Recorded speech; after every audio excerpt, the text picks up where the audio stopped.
everybody. I'm Kate Merrill with this WBZ News Update. Sky Eye footage over Everett this morning. 2 passengers in a pickup truck were killed when an Everett city trash truck and the vehicle collided. The accident happened on North Broadway Street.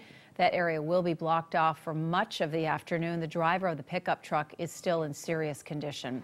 Freezing classroom temperatures caused Lowell High School to close on Wednesday. Parents and students are asking school officials to fix the problem, saying some classroom temperatures are in the 30s.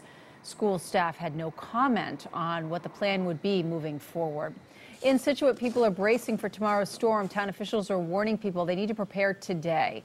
The town has asked residents to secure their property, have an evacuation plan, and make sure their generators are working and stocked up on fuel. They've also told residents to have enough food and water to last 3 days. For more on the storm now and its impact, let's send things over to meteorologist Barry Burbank. Barry? Good afternoon, Kate. How are you? And here's what's going on with our map. We've got a storm coming up the coastline, and it's going to have quite an impact on the northeast. Fortunately, it's moving right along, but while it is here, it's going to be furious in places at times with these winds and snow coming down and rain near the Cape. It's going to be a very intense storm, a very powerful one as it moves up toward the Canadian Maritimes, and behind that we're going to have plenty of Arctic air. So it's going to be starting here, not this afternoon, not during the evening hours, but after midnight or maybe close to midnight, parts of southeastern Massachusetts, flurries blossoming into steadier snow and rain on the Cape.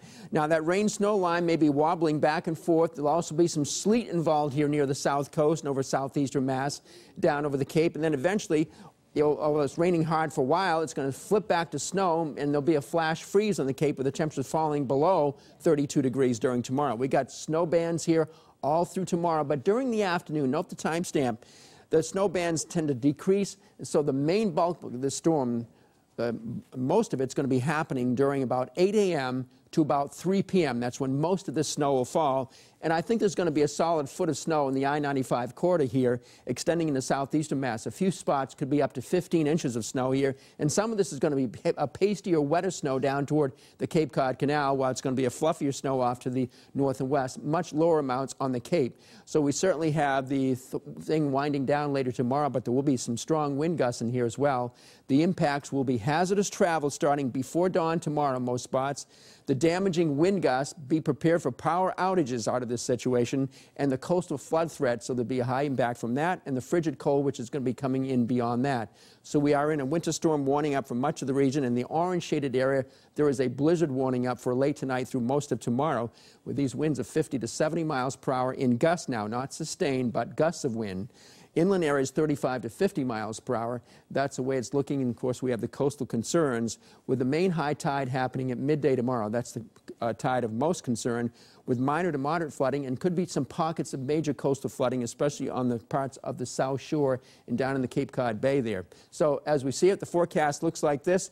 The storm starting to get underway here in the early morning hours. It really starts ramping up during tomorrow morning and starts winding down later tomorrow afternoon, followed by the frigid cold weather, sub-zero cold at night on the thermometer, and wind chill temperatures of Friday night into Saturday will be 20 degrees below zero or even more. But there is hope. Kate, next week, we may go back in the 30s above freezing. We may start melting. There's always hope. I'm glad there's hope, Barry. Thank you. I'm Kate Merrill. This has been a WBZ News Update. Have a great day.